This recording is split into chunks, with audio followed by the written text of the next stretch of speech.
자, 이제 또 시장 속으로 들어가겠습니다. IBK 투자증권 분당센터 정경민 차장 목요일 함께하고요. MBN골드 김영민 매니저도 같이 합니다. 어서 오세요. 반갑습니다. 네. 전략 바로 넘어가 볼까요? 김영민 매니저의 오늘 섹터 전략 추격 저점 매수. 네, 저는 신약 개발 쪽을 좀 말씀을 좀 드리고 싶은데요. 네. 최근에 이제 조금 가장 좀 두드러지게 잘 움직이고 있는 종목 중에 하나인데요. 저는 ABL 바이오라는 종목을 추격 매수 의견을 좀 드려보도록 하겠습니다. 네, 바이오. 네. 추격 매수, 치매 관련주? 네, 맞습니다. 내년 1월 달에 이제 CES 얘기는 저희가 많이 좀 드렸었는데, 네. JP모건 헬스케어 컨퍼런스가 그거보다 먼저 열려요.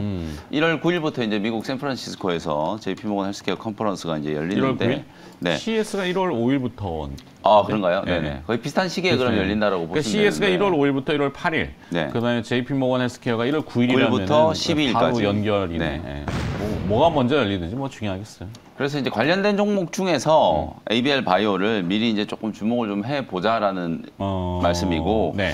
사실 이제 올해는 보니까 이제 국내에서 공식적으로 이제 초청받은 기업들이 한 7군데 정도 되는 것 같아요. 그 중에서 또 실제 이제 발표에 나서는 기업도 한 2군데 정도밖에 안 되고, 그동안에 이제 우리나라 이제 기업들이 초청된 것보다는 조금 이제 작은 숫자인데, 사실 이제 뭐 공식적인 이제 초청 기업 말고 개별 참가 신청을 해가지고 참여하는 기업들이 또 상당수 늘어날 걸로 오히려 예상을 좀 하고 있는 상황이고, 아무래도 이제 코로나19 사태 때문에 2020년, 2021년, 22년 올해까지도 사실은 올해 뭐 오프라인으로 이제 열리긴 했습니다만 규모가 이제 예년에 비하면 조금 이제 축소된 게 사실이었거든요. 그래서 내년 1월 달에 이제 좀 대규모로 열리는 이 JP모건 헬스케어 컨퍼런스에서 활발한 뭐 1대1 미팅 내지는 1대 다 미팅이 예정이 좀 되어 있다. 뭐 이런 상황 속에서 올해 1월 달에 사실 사노피와 그 1.3조 원 규모의 기술 이전 계약 체결에 이제 성공을 했죠. ABL 바이오가. 네. ABL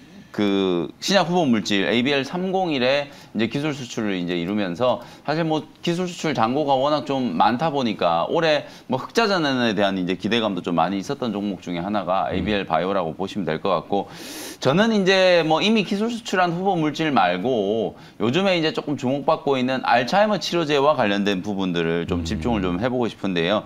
미국의 이제 바이오젠의 레카네마비라고 하는 게 이제 임상 3상에 성공을 했다라는 이제 분석이 좀 있었잖아요. 네. 그러면서 이제 내년 상반기 때 시판, 미국 FDA의 시판 허가를 이제 추진한다라고 했기 때문에 아마 그 시기와 맞물려 가지고 치매 치료제와 관련된 부분들은 시장에 이제 주목을 좀 받지 않을까라는 생각이 좀 들고요. 레카네마비 이제 임상에는 성공했다라는 평가가 있지만 단점으로 지적되는 게 뇌 투과율이 낮다. 이 뇌 투과율이 낮다라는 건 사실 약물을 이제 주입하고 나서 실제로 이제 뇌에 항원이 있는 데까지 이제 도달하는 이제 확률이 좀 낮다라는 거거든요. 그래서 결국 제가 이제 말씀드렸던 것처럼 알츠하이머라든지 파킨슨이라든지 이런 뇌질환과 관련된 부분은 이 뇌혈관 장벽을 뚫는 기술이 이제 제일 핵심이다라고 말씀드렸는데, 이 BBB 뇌혈관 장벽을 이제 뚫는 기술과 관련해서 그래파디 B라고 하는 이 플랫폼 기술을 이제 가지고 있는 회사가 바로 이제 ABL 바이오거든요. 네. 이중항체 신약을 이제 개발하는 기업이지만 이 그래파디 B를 다국적 제약 기업들이 많이 좀 주목하고 있다. 우리 한미약품이 이제 랩스커버리 기술 이전을 하기 시작하면서 막 5조짜리 막 계약을 터뜨리고 그랬잖아요. 물론 네. 뭐 상당 부분이 다 반환되기는 했습니다만, 이런 이제 플랫폼 기술을 가지고 있는 기업들이 다국적 제약 기업들의 이제 관심을 좀 많이 받을 수 있다라는 측면에서도 내년 1월을 타겟으로 ABL 바이오라는 종목 주목을 한번 해보시면 좋을 것 같고요. 최근에 뭐 제약 바이오 기업들이 그렇게 이제 좋은 흐름은 아닌데 추세적인 흐름으로 봤을 때는 뭐 제약 바이오 기업들 중에 상당히 좀 돋보이는 흐름이 나타나고 있는 종목이라고 보시면 될 것 같아요. 차트를 보시면 이제 N자형 파동 만들면서 꾸준하게 이제 상승세가 10월 이후부터 이제 나타나고 있는 종목이니까 내년 1월 달에 이 박스권을 한번 좀 뚫어줄 수 있는 가능성도 좀 있지 않을까, 뭐 그런 기대감을 한번 가져보도록 하고요. 가격 전략은 뭐 자막이 좀 나오는 것처럼 매수가는 어제 종가 근처 25,000원 정도 부근에서 공략을 한번 해보시고 1차 목표 가격은 3만 원 정도 보시면서 대응을 한번 해보시면 좋을 것 같습니다. 네, JP모건 헬스케어 컨퍼런스 1월, 그러니까 불과 이제 한 달 또 채 안 남았으니까 CES는 논란이 좀 많아요. 그게 뭐 XR 기기도 우리 많이 다뤘지만 네. 출시 지연, 뭐 애플카도 출시 지연, 뭐 이렇게 얘기를 도배해버리니까 김이 좀 빠졌어요. 갑자기 CES 어떡하지? 이렇게 되는데 결국에는 뭐 또 다시 붐업을 하겠죠. 네. 이제 그러다 보니까 또 대안으로 JP모건 헬스케어 컨퍼런스. 네.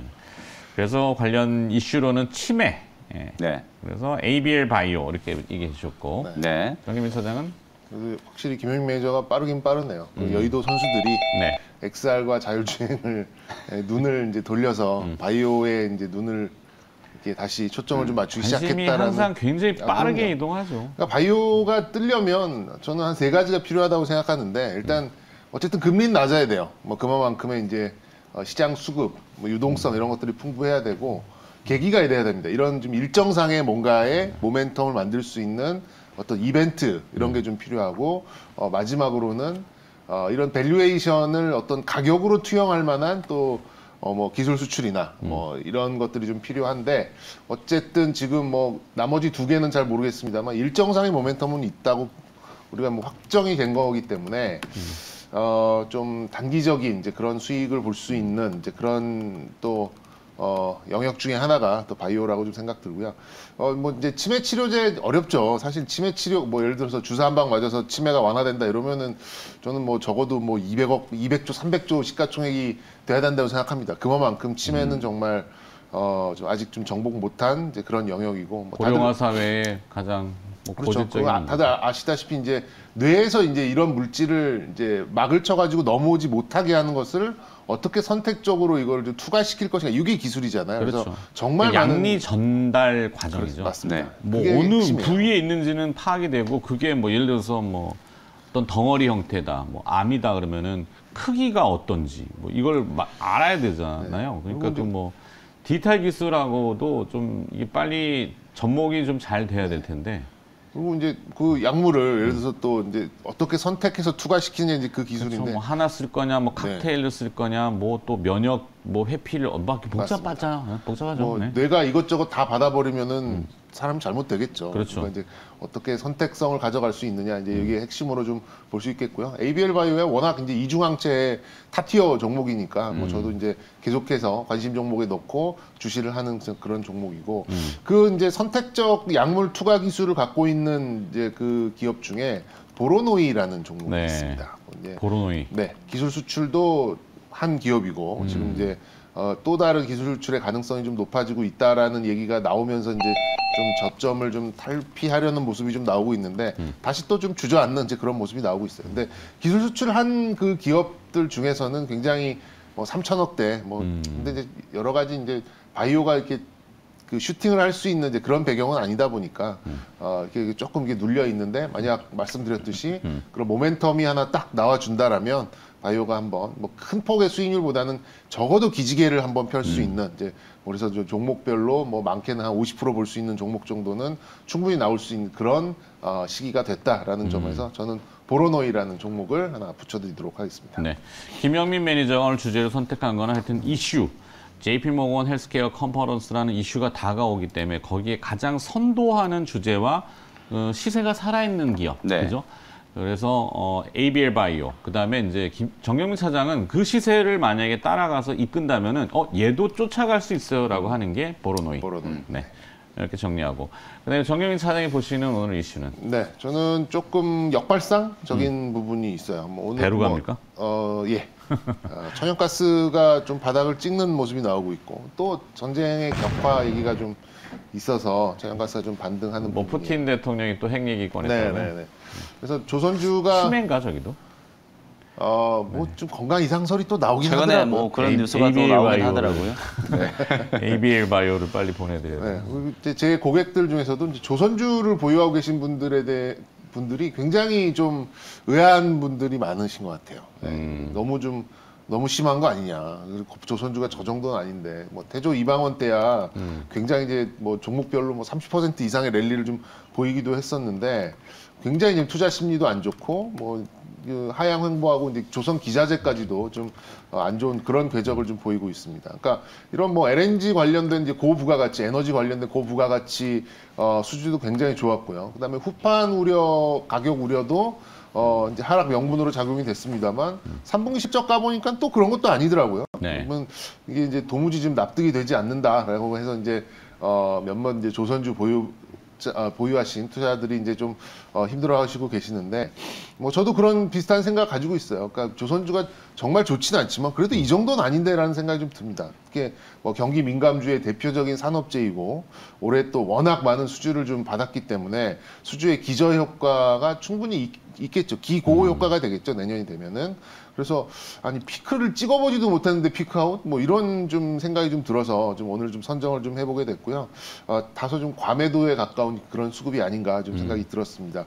근데 오히려 주가가 하락할 때는 이 빅4 조선사들의 그 수급을 한번 보시면 외국인들은 꾸준히 담아왔거든요. 약간 이제 기관들에 의해서 아무래도 이제 경기 침체, 경기 하락 여기에 기관들의 어떤 좀 비중 축소, 요게 좀 수급적인 요인으로 주가가 좀 밀리지 않았나 좀 싶습니다. 매크로에 연동된 이제 이런 심리의 하락은 지난 10월이 거의 굉장히 좀 가파르게 좀 나왔어요. 그리고 네.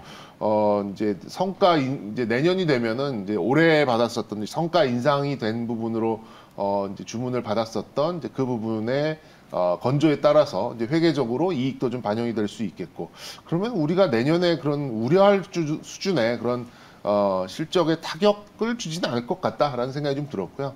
지금 제 화면 좀 보여주셨으면 좋겠는데 네. 의외로 이 뭐 현대중공업, 현대미포조선 이제 이런 종목들은 이게 지금 파랗게 보이는 게 이제 그 천연가스 선물 가격이고요. 네. 이 초록색으로 보이는 게 이제 현대미포조선의 주가 추이고 150일 주가 추이입니다. 그리고 이제 이 빨간색으로 보이는 게 이제 현대중공업의 이제 주가 추이인데 이게 뭐 100% 일치하진 않지만 천연가스와 굉장히 좀 밀접한 뉘앙스를 좀 보이고 있잖아요. 그런데 천연가스의 가격이 최근 좀 반등을 하려고 하는 그러니까 최저점을 찍고 좀 반등을 하려고 하는 이제 그런 뉘앙스도 나오고 있어서 역발상의 전략으로 조선주 가지고 계신 분들은 저는 조금 물 타보셨으면 어떨까 뭐 이런 생각도 조금 들어서 좀 준비를 좀 하게 됐고요.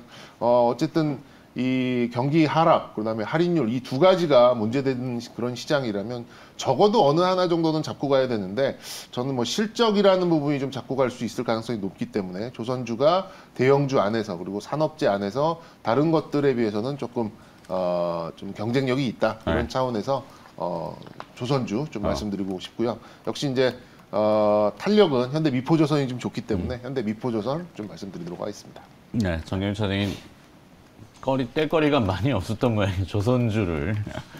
근데 조선주를 보유하고 계신 분들 굉장히 괴로워하시거든요, 요즘에. 그렇죠. 그러니까 그 불만이 이거예요. 야, 니들 방송하는 사람들은 좋은 것만 얘기하냐. 좀 안 좋은 것도 좀 리뷰를 좀 해달라. 이런 좀 요청이 있어서. 네. 그랬습니다. 자, 네. 조선주. 네. 이게 참 지금 시장 상황을 우리가 이제 판단을 할 때 참 시장 상황이 이게 정상적인 상황이 아니다라는 게 딱 조선주나 자동차 업종 보면 알 수 있어요. 사실 실적도 웬만큼씩 잘 나오고 있죠. 뭐 성장성에 대한 부분들도 아주 뭐 폭발적인 이제 뭐 성장을 하는 단계는 아니지만 꾸준하게 이제 실적이 개선될 수 있는 구간으로 이제 진입을 했는데 사실 이제 자동차 업종 되게 부진하잖아요. 그리고 네. 조선 업종 지금 상당히 부진해요. 근데 오히려 역설적으로 3분기 때 대규모 적자가 나왔던 롯데케미칼 그리고 대한유화 이런 종목들은 막 지금 뚫고 올라가고 있거든요.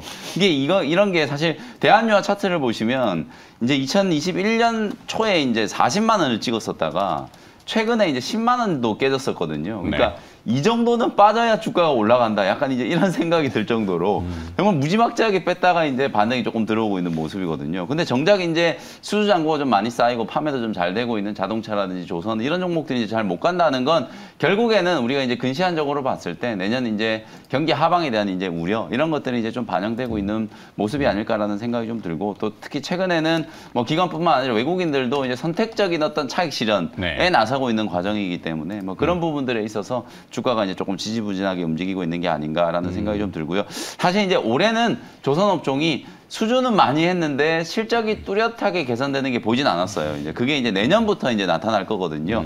제가 이제 2차 전지 장비 종목들 말씀드릴 때 설명드렸던 거 거의 이제 비슷한 구조라고 보시면 되는데 수주 잔고가 이제 쌓여있던 게 회계적인 이익으로 이제 반영되기까지 시간이 좀 걸렸다. 내년부터는 눈에 띄게 이제 실적이 좀 두드러지면 아마도 기관 외국인들도 그래 뭐 조선주들은 내년 상반기 때부터 뭐 좀 사면 되지 네. 이런 생각을 하고 있기 때문에 이제 주가가 잘 못 움직인 걸 수도 있거든요. 뭐 그렇게 생각해 보시면 업황에 대한 이제 부분들은 불확실성은 상당 부분 완화가 좀 됐다. 저도 뭐 조선주 대형 조선주들 중에서는 뭐 현대미포조선을 항상 좀 탑픽 종목으로 이제 꼽아드렸고 제가 이제 좀 추가하고 싶은 종목은 이제 기자재 종목들 중에서 HTSD 엔진이라는 종목 뭐 요 종목도 마찬가지예요. 지금 뭐 수주가 워낙 많이 쌓이고 거의 잔고가 지금 수주 잔고가 2조 원이 지금 넘는다라는 이제 집계가 되어 있는데도 불구하고 최근에 이제 주가는 좀 조정받았어요. 물론 단기 반등 정도는 이제 조금 들어왔는데 여전히 조금 이제 지지부진한 모습이라서 뭐 7천 한 2,300원대 한번 보시고 목표가는 8,500원 정도 보시면서 오히려 이제 조금 더 가볍게 움직일 수 있는 기자재 종목들을 뭐 좀 찾는다면은 HSD 엔진을 한번 관심을 좀 가져보시면 좋겠습니다. 네. 자, 조선업종 어렵죠. 네. 주가가 안 움직이면 어려운 거예요. 그죠? 네. 업종은 사실 들여다보기는 쉽진 않은데 뭐 노동자들의 상황이라든지 뭐 이런 것들은 저희가 너무 딥게는 못하겠고. 자, 하여튼 뭐 살짝 달아봤으니까 뭐 HDS 엔진을 김영 매니저가 이제 붙여줬고 현대미포조선 그다음에 자 이제 섹터 전략은 이렇게 하고 그다음에 네. 어제 뭐 리뷰 요청이 하나 들어왔는데 오픈엣지 테크놀로지 어제 뭘 네네네 제가 맞습니다. 잠깐 자리 비운 사이에 네, 오픈엣지 테크놀로지 어제 말씀 뭐 아주 화끈하게 올라가진 않았는데요. 반도체 업종이 이제 부진한데 그나마 이제 AI 반도체와 관련된 이슈 네. 네이버와 삼성전자가 이제 AI 반도체 공동 개발을 한다라는 게 하나 이제 보도가 좀 된 거. 그게 이제 첫 번째고 두 번째는 이제 겔싱어 인텔 네. CEO가 이제 방한을 하잖아요. 어제 또 나온 기사를 보니까 인텔의 CEO가 1년에 2번 한국을 방한하는 건 대단히 이례적이다. 지난 5월 달에 한번 방한을 했는데 지금 또 들어온다라는 건 내일도 오죠. 9일 날. 9일 날 이제 내일 이제 들어온다라고 하면 결국 이제 이재용 회장 만나러 오는 거 아닌가 저는 이제 그렇게 좀 예측을 해드렸거든요. 뭐 아직 확정된 건 아닙니다, 여러분들. 다만 뭐 그냥 지금 이 시기에 연말 연초에 지금 미국 사람들은 다들 이제 크리스마스 시즌 보내기 바쁜데 지금 이 시기에 이제 한국에 온다라는 건 분명히 이제 확실한 목적을 가지고 오는 게 아닐까. 그래서 제가 이제 추정을 해보면 인텔이 최근에 모비라이 상장을 시켰잖아요. 네. 상장 나름대로 이제 성공을 시켰어요. 그래서 이제 수십조 원의 이제 재원을 이제 조달하는 한 상태이기 때문에 이걸 지금 어딘가에다가 투자를 해야 된단 말이죠. 그러면 결국은 뭐 파운드리 쪽에 투자를 한다거나 아니면 ARM 인수라든지 뭐 이런 것들을 이재용 회장과 논의를 하지 않겠는가. 뭐 그런 이제 시장의 기대감이 어느 정도 좀 형성이 좀 되면서 이번 주에 뭐 반도체 업종 SK 하이닉스 막 신저가 기록하고 있는 와중에 그나마 이제 반등이 나타나고 있는 업종이 바로 이쪽 이제 시스템 반도체 쪽 관련주들 오픈엣지 테크놀로지가 이제 가장 좀 대표적인 종목이라고 보시면 되니까요. 워낙 이제 주가가 지금 많이 빠져 있는 상태고 공모가보다도 지금 주가가 이제 밀려 있는 상태인데 사실 이 종목은 오버행 이슈도 그렇게 크지 않아요. 뭐 지금 유통 가능 주식 숫자가 한 25% 정도밖에 안 되기 때문에 뭐 수급만 좀 들어온다라고 하면 되게 가볍게 올라갈 수 있는 종목이라서 11,000원 정도의 이제 목표가를 말씀드렸으니까 아직도 저는 뭐 바닥이니까 충분히 좀 접근 가능하다. 이렇게 리뷰를 좀 해드리겠습니다. 네, 김영 매니저가 어제 오픈엣지 테크놀로지를 언급하셨고 어제 시세가 조금 움직였기 때문에 리뷰 요청이 들어와서 네. 다시 점검을 한번 해드렸습니다. 네. 자, 일발장전 넘어가겠습니다.